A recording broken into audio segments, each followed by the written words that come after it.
예, 보이십니까? 예. 어느 집에서 키운 참외일까요?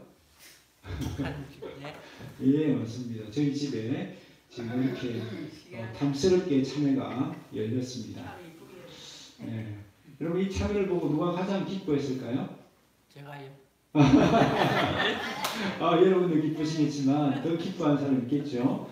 이 참외를 심은 사람, 키우는 사람이 아마 가장 기뻐할 것 같습니다. 예, 씨를 뿌린 농부가 가장 바라는 것이 무엇이겠습니까? 열매를 바라죠. 또 열매를 볼 때 가장 기뻐할 것입니다. 그런데 성경을 보면 하나님도 농부라고 비유를 하세요. 오늘 본문도 씨를 뿌리는 농부로 이렇게 나오잖아요. 그리고 그렇게 씨를 뿌리는 농부 되신 하나님이 무엇을 기대하는가? 요한복음 15장 16절 보니까 하나님께서 우리를 택하셨대요. 그래서 하나님이 우리를 택하시고 우리를 구원하셨는데 그 목적이 뭔가? 너희로 가서 열매를 맺게 하고 라고 말씀합니다. 하나님이 지금 이 씨 뿌리는 비유를 하고 계시잖아요. 그렇죠? 하나님 말씀의 씨앗을 뿌리는 이유도 뭐라고요? 우리가 그 말씀을 받고 열매를 많이 맺도록 하시기 위해서다라고 말씀하는 겁니다. 그래서 하나님 우리가 좋은 땅 같은 마음으로 이 말씀을 받아들임으로 말미암아 우리의 삶에 풍성한 열매가 맺히고 그 풍성한 열매가 맺힌 누가 기뻐하시죠? 하나님 기뻐하시고 하나님은 기쁘나요? 또한 우리에게도 그 열매로 말미암은 기쁨이 있는 것이죠. 그래서 우리에게 많은 열매를 기대하십니다. 그렇다면 하나님 말씀의 씨앗을 뿌리면서 우리에게 도대체 어떤 열매를 기대하실까요? 첫 번째는 회개의 열매입니다. 하나님 우리가 회개의 열매를 맺어서 구원을 얻고 생명을 얻기를 바라십니다. 죄로 말미암아 죽었던 우리가 회개를 통해서 다시 살아나기를 원하십니다. 누가복음 15장에 보면 이런 양의 비유가 나옵니다. 그리고 이 비유의 결론에서 예수님이 이렇게 말씀합니다. 죄인 한 사람이 회개하면 하늘에서는 회개할 것 없는 의인 99으로 말미암아 기뻐하는 것보다 더하리라 라고 말씀합니다. 하나님 무엇을 기뻐한다고요? 여러분 정말 의인 한 사람도 중요하잖아요. 그런데 그 99보다는요 죄인 한 사람이 회개하고 다시 살아나는 것을 내가 더 기뻐한다 라고 하나님 말씀하시는 겁니다. 하나님 그만큼 우리가 회개의 열매를 맺어서 구원을 얻기를 기대하시는 거죠. 그래서 예수님이 이 땅에 오셔서 가장 먼저 하신 말씀이 뭐죠? 한번 따라합시다. 회개하라. 천국이 가까이 왔느니라. 여러분 예수님이 이 땅에 와서 처음 하신 말씀이기 때문에 정말 중요한 말씀을 하셨겠죠. 그래서 처음 하실 정도로 그렇게 중요한 말씀을 회개하라는 말씀의 씨앗을 우리에게 뿌려주셔서 우리가 회개의 열매를 맺을 수 있도록 해주셨습니다.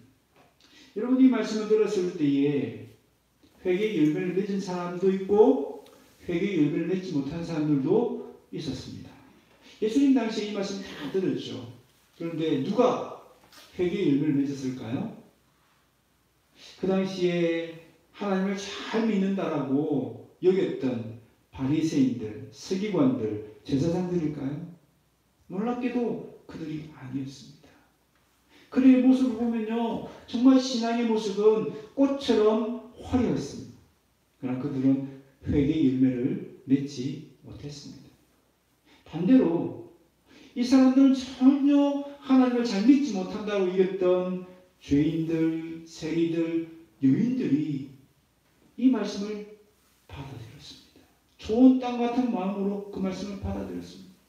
그래서 그들에게는 회개의 열매에 맺혔고 그들은 구원의 생명을 얻게 되었습니다. 여러분 당시에 이 말씀을 들었을 때 세리와 죄인들과 여인들은 가슴이 뜨거워지고 귀가 활짝 열렸습니다. 왜냐하면 그 말씀 속에서 희망을 발견했기 때문입니다. 왜냐하면 그 당시에 이 죄인들, 세리들은요 어떻게 낙인이 찍혔냐면 이 사람들은 절대 천국에 갈 수 없는 사람들.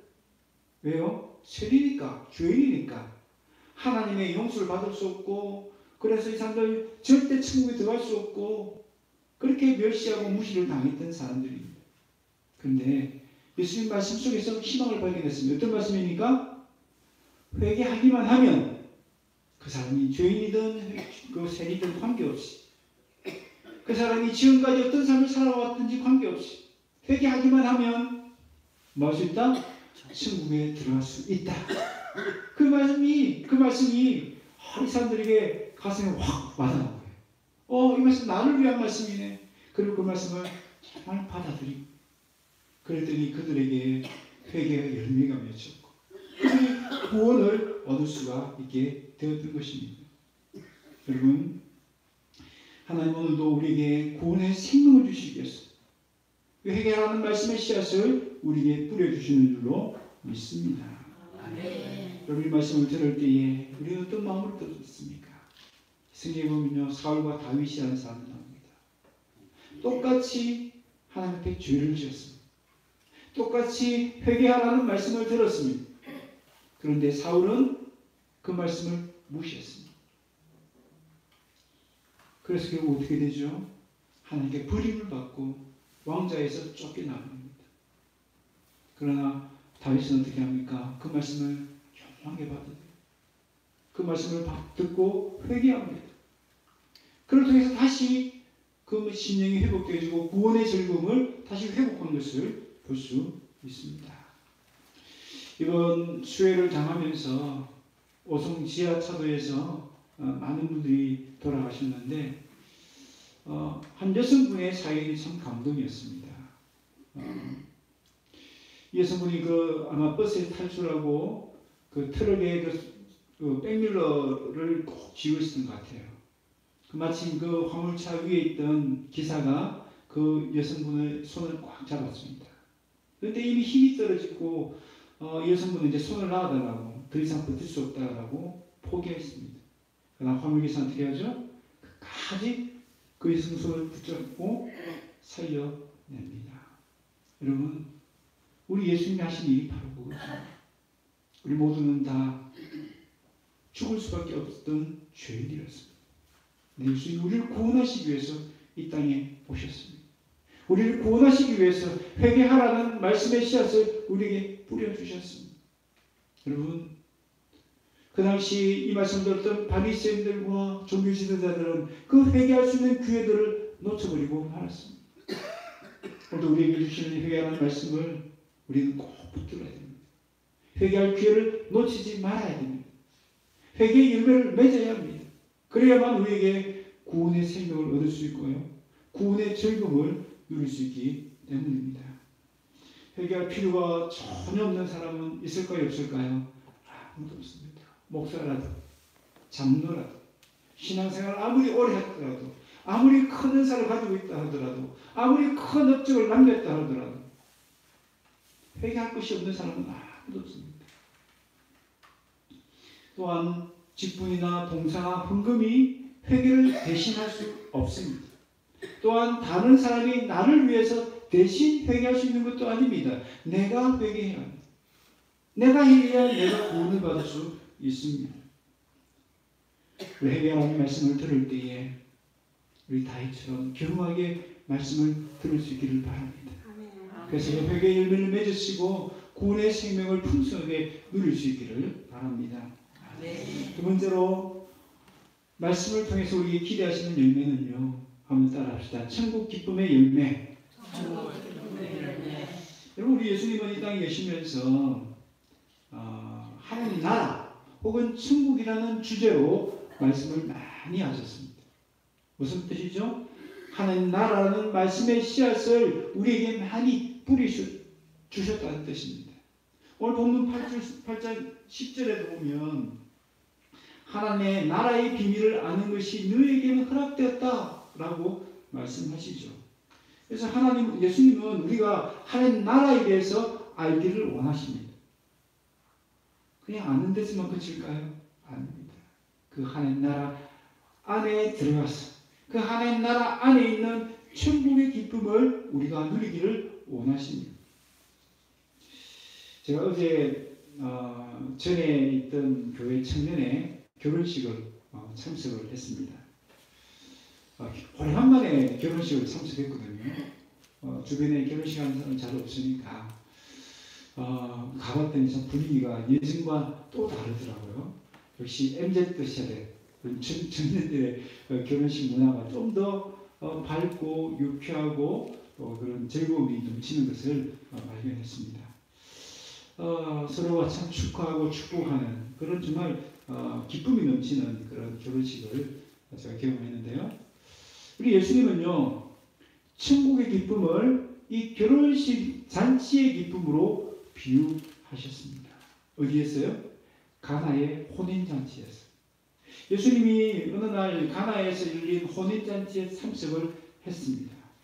혼인잔치는 그 기쁨을 배가시키고 또 기쁨의 그 흥겨움을 계속 유지하기 위해서 무엇을 제공했냐면 그 당시에는 포도주를 계속 제공했습니다. 잔치가 끝날 때까지. 그런데 그만 이 집에서 실수를 했는지 포도주를 충분히 준비를 하지 못한 것 같아요. 포도주가 뚝 떨어졌습니다. 그러니까 이 혼인집에서는 큰일을 한 것 아닙니까? 이 잔치집에 포도주가 떨어졌다는 것은 이제 잔치가 끝장이 났다. 잔치의 그 흥겨움이 이제 끝장이 나고 마치 장례식장과 같은 그런 분위기로 바뀌어질 것을 의미하는 거죠. 정말 위기가 닥친 겁니다. 그때 예수님이 어떻게 하시죠? 물을 포도주로 바꾸어 주십니다. 그래서 그 흥겨운 결혼잔치가 계속 지속될 수 있도록 해주셨어요. 여러분 이것은 무엇을 뜻하실까요? 이제 예수님이 오심으로 말미암아 이 땅에 천국잔치가 시작되었다는 것을 보여주신 사건입니다.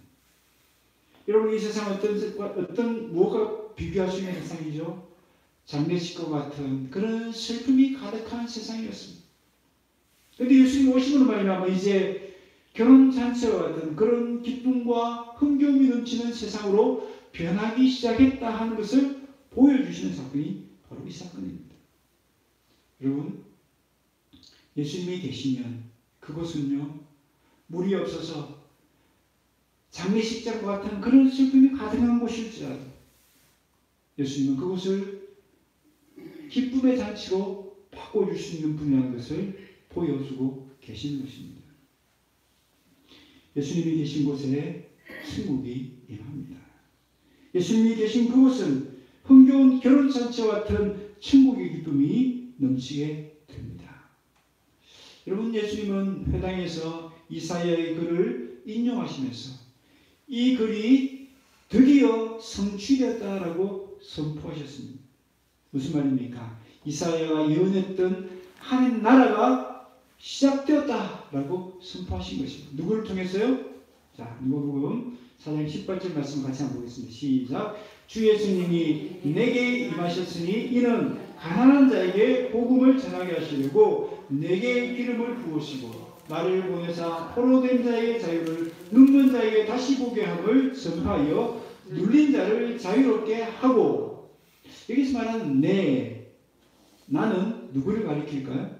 바로 예수님을 가리키는 겁니다.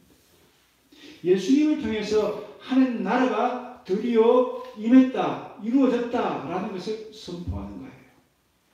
예수님을 어떤 일을 하셨죠? 여기 보니까 포로된 자에게 자유를, 눌린 자에게 자유를 주셨다라고 말씀하셨죠.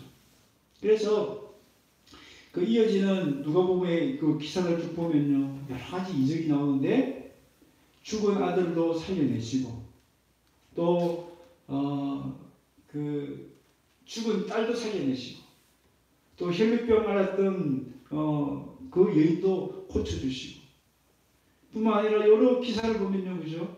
안전병이도 고쳐주시고 소경도 고쳐주시고 중풍병자도 고쳐주시고 그런 기적들이 많이 나타나잖아요.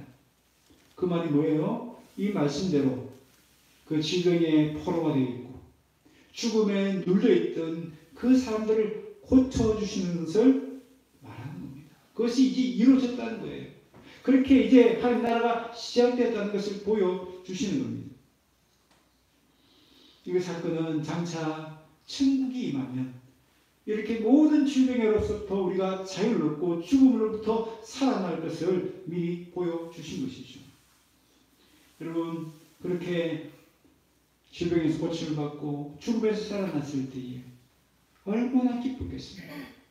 그들에게 천국의 기쁨이 임한 것입니다. 여러분, 예수님이 오심으로 천국은 시작되었습니다. 그리고 예수님이 다시 오실 때는 천국이 완성될 것입니다. 우리는 이미 시작된 그 천국과 완성된 천국 사이에 살고 있습니다. 그래서 아직 완성되지 않았지만 이 땅에서도 천국을 누릴 수 있습니다. 천국의 기쁨을 얻을 수 있습니다. 그래서 예수님은 우리가 우리 마음에 예수님을 모시고 예수님의 다스림 아래서 천국의 기쁨의 열매를 맺기를 원하십니다. 네. 여러분, 우리가 천국 기쁨을 누리기 위해서 무엇이 필요하다고요? 여러분, 기억해야 될 것은 천국은 어디에 임한다? 천국은 어디에 임한다? 예수님 계신 곳에 임한다. 이걸 꼭 기억하셔야 돼요. 그러면 우리가 천국 기쁨을 누리려고 하면 어떻게 하면 되죠? 내 마음에 예수님을 모시면 돼요. 내 삶에 예수님을 초청하면 돼요. 마리아가 예수님께 말한 것처럼 예수님, 지금 포도주가 떨어졌어요. 내 삶에 포도주가 떨어졌어요. 예수님께 기도하면 됩니다. 예수님께 그 일을 맡기면 됩니다. 그러면 예수님은 물을 포도주 바꿔 주시는 것처럼 우리의 삶에 잃어버린 기쁨을 다시 회복해 주실 줄로 믿습니다. 아멘. 여러분, 천국의 기쁨은 이 세상이 줄 수 있는 기쁨이 아닙니다. 이 세상에서 찾을 수 있는 기쁨도 아닙니다. 우리 하나님 우리에게 일확천금을 얻는 그런 기쁨, 무병장수하는 그런 기쁨을 주시지 않습니다. 그보다 훨씬 더 좋은 기쁨, 예수님이 함께하는 기쁨, 하나님의 사랑의 임재 가운데 들어가는 기쁨, 그 사랑 안에서 누릴 수 있는 행복을 주시기를 원하십니다. 예수님을 내 마음에 모심으로 말미암아 이 천국의 기쁨이 날마다 넘치는 저와 여러분 삶이 되시기를 바랍니다. 네. 마지막으로 우리가 맺어야 될 열매는 사랑의 열매입니다. 여러분, 예수님이 전하신 말씀의 핵심 중에 핵심이 뭡니까? 예수님 말씀을 추리고 압축하고 압축하면 단 두 마디 말로 요약할 수 있죠. 그게 뭡니까? 한번 따라합시다. 하나님 사랑, 이웃 사랑. 네. 예수님이 우리에게 명령하신 가장 위대한 명령이 무엇입니까? 그것도 하나님 사랑, 이웃 사랑입니다. 그래서 하나님은 우리가 하나님 사랑, 이웃 사랑의 열매를 맺기를 기대하시고요, 기뻐하십니다. 그래서 고린도전서 13장에 보면 사랑이 없으면 아무리 화려한 꽃처럼 눈부신 그런 모습을 보여도 아무것도 아니다라고 말씀합니다. 한번 볼까요? 고린도전서 13장 2절 보면요, 내가 예언하는 능력이 있어 모든 비밀과 모든 지식을 알고 또 산을 옮길 만한 모든 믿음이 있을지라도 사랑이 없으면 내가 아무것도 아니요. 여러분, 이 사람의 모습을 보세요. 이 사람에게 어떤 은사가 있습니까? 예언하는 은사가 있습니다. 지식의 은사가 있습니다. 믿음의 은사가 있습니다. 겉으로 보면 얼마나 눈부시고 화려한 꽃과 같은 그런 신앙의 모습입니다.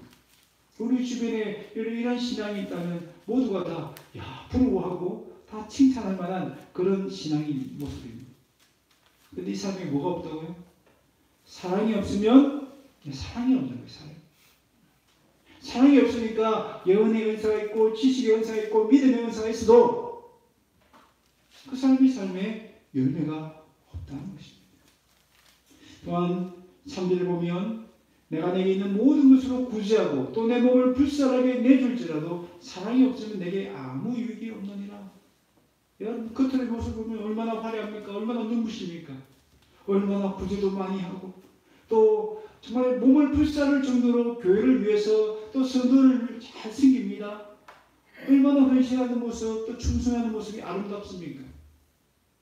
겉으로는 그래요. 겉으로는 너무나 잘해요. 근데 그 속에 뭐가 없으면? 사랑이 없습니다. 이 사랑의 열매가 없으면 그 사람은 아무런 열매를 맺을 수 없다라고 말씀하는 거예요. 그렇다면 정말 이 열매를 맺게 하는 이 사랑은 어떻게 우리가 얻을 수 있을까? 어떻게 우리 마음에 이 사랑의 열매를 맺을 수 있을까? 하나님은 우리에게 사랑하라는 명령을 많이 하셨습니다. 그죠? 이웃을 사랑해라, 하나님 사랑해라.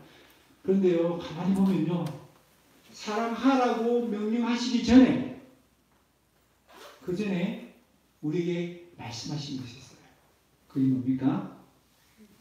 내가 너를 사랑한다. 내가 너를 사랑한다. 하나님 우리를 사랑한다는 말씀을 먼저 주셨어요. 내가 너를 얼마나 사랑하는지 아니? 그 사랑의 말씀의 씨앗을 우리에게 먼저 심어주셨어요. 그 대표적인 사건이 뭡니까? 바로 십자가죠. 십자가는 많은 메시지가 담겨있지만 그 중에 가장 중요한 메시지 중에 하나는 하나님이 나를 사랑하신다는 메시지예요. 하나님 우리를 사랑하신다는 그 말씀의 씨앗을 우리에게 계속 심어주시는 거예요. 내가 너를 얼마나 사랑하는지 아니? 그래서 성경은요, 우리를 향한 하나님의 러브레터, 우리를 향한 사랑의 편지라고 그렇게 말씀하지 않습니까? 그래서 하나님 우리를 사랑하신 이야기가 성경에 곳곳에 들어있습니다. 그래서 우리가 먼저 그 하나님의 사랑에 감동하고 그 하나님의 사랑에 마음을 빼앗기고 그 하나님의 사랑 때문에 사로잡히고 그 하나님의 사랑의 열매가 우리 심령에 먼저 맺히기를 기대하시는 겁니다. 그래야만 우리가 진정한 하나님을 사랑하고 이웃을 사랑할 수 있는 사랑의 사람으로 변할 수 있기 때문이죠. 여러분, 그 대표적인 인물이 바로 바울입니다. 바울은 다메섹으로 가는 도중에 부활하신 예수님을 만났습니다. 바울은 그동안 예수 믿는 사람을 잡기 위해서 많은 곳을 다녔잖아요. 근데 예수님을 만남으로 말미암아 예수님을 새롭게 발견하게 됩니다. 예수님의 그 십자가 사건의 의미를 새롭게 깨닫게 됩니다. 나를 사랑하시는 하나님의 표현이라는 것을 깨닫게 됩니다. 여러분, 그 사랑에 감동되어지고 그 사랑에 사로잡혔을 때 바울의 삶은 완전히 달라집니다. 바울은 그 십자가의 사랑을 전하는 사람, 이 십자가의 복음을 전하는 사람으로 변화되었습니다. 여러분, 그 십자가의 사랑을 전하는 일이 쉬운 일은 아니었어요. 그렇게 복음을 전할 때 바울은 배도 많이 받고요. 또 광야의 위험도 당하고 강도도 만나고 감옥에 가기도 하고 죽을 위기도 여러 번 경험합니다. 그럼에도 불구하고 정말 하나님 말씀대로 하나님을 사랑하고 이웃을 사랑할 수 있는 이유가 뭐예요? 그 마음에 십자가 사랑이 녹아들었기 때문에, 그 마음에 십자가 사랑이 열매가 맺혀졌기 때문입니다. 여러분, 나 같은 죄인 살리신 주 은혜 놀라워라는 우리 찬양 가사 잘 아실 겁니다. 존 뉴턴 목사님의 찬양 가사죠. 그의 고백이 담겨 있습니다. 그가 얼마나 하나님 사랑에 감동하고 그 하나님 사랑에 녹아들었는지를 잘 보여주는 가사예요. 그렇게 하나님의 사랑에 대해서 감동하고 그 하나님의 사랑에 사로잡혔기 때문에 존 뉴턴 목사님은 평생을 주님을 위해서 헌신할 수 있었던 것입니다. 여러분, 하나님 우리에게 먼저 이웃을 사랑하라, 하나님 사랑하라고 요구하시지 않습니다. 먼저 우리에게 내가 너를 얼마나 사랑하시는지 그 하나님의 사랑에 감동하기를 원하십니다. 그래서 그 하나님의 사랑을 힘입어서 하나님을 사랑하고 이웃을 사랑하는 사람이 되기를 원하십니다. 그래서 우리는 십자가 그 사랑에 감동하고 그 십자가의 사랑이 우리 심령에 열매 맺을 때 우리도 이 십자가의 사랑을 전하는 사람, 이 십자가의 사랑을 정말 이웃에게 흘려보낼 수 있는 사람이 될 수 있습니다. 오늘도 우리에게 사랑의 열매를 맺게 하시기 위해서 십자가의 사랑으로 우리 다보신 그 주님을 만나시기를 바랍니다. 그래서 저와 여러분의 삶 속에 풍성한 사랑의 열매를 맺을 수 있기를 바랍니다. 말씀을 맺습니다. 어느 시에 보니까 사람이 온다는 것은 실로 어마어마한 일이다 라고는 시가 있었습니다. 여러분 왜 그런가 보니까 그 사람에게는 과거, 현재, 미래가 다 담겨있기 때문에 그 사람의 일생이 그 사람에게 있기 때문에 그 사람을 만난다는 것은 정말 어마어마한 일이다라는 것입니다. 이 말이 정말이죠. 사실 우리가 사람을 만남을 통해서 새롭게 우리 인생이 변화되는 경우들이 많지 않습니다. 그런데 이 사람이 온다는 말 대신에 넣을 수 있는 말이 있습니다. 어떤 말을 넣을 수 있을까요? 한번 따라합시다. 말씀이 온다는 것은 실로 어마어마한 일이다. 왜 그렇습니까? 그 말씀을 만남으로 인해서 그의 인생이 송두리째 변한 일들이 많이 있기 때문입니다. 우리가 잘 아는 신앙의 인물들 아브라함, 모세, 여호수아 또 우리 주기철, 손양은 이 모든 분들이 하나님 말씀을 만났기 때문에 그들의 인생이 변화되어졌고 그들의 삶에 풍성한 열매를 맺었던 것을 볼 수가 있습니다. 하나님은 우리에게 풍성한 삶의 열매를 맺도록 하시기 위해서 하나님의 말씀의 씨앗을 뿌려주시는 줄로 믿습니다. 여러분이 말씀을 들을 때에 오늘 성경에 보니까 좋은 땅과 같은 마음, 착하고 좋은 마음, 또 이 말씀대로 살기로 결단하는 마음, 그리고 어떤 어려움이 있어도 이 말씀을 꼭 붙들 때에 분명히 열매가 맺힌다라고 우리에게 확신을 시켜주십니다. 이 말씀에 열매가 맺히지 않을까 두려워하거나 염려할 필요가 없다는 것입니다. 이제부터 말씀을 들을 때마다 이 좋은 땅과 같이 착하고 좋은 마음, 부드러운 마음, 그리고 이 말씀을 꼭 실천하겠다는 마음으로, 그리고 어떤 어려움이 있어도 이 말씀을 꼭 붙들겠다는 그 마음으로 말씀을 받으시기를 바랍니다. 그래서 저와 여러분 삶 속에 회개의 열매, 천국 기쁨의 열매, 사랑의 열매가 풍성하게 맺혀지기를 주의 이름으로 축원합니다.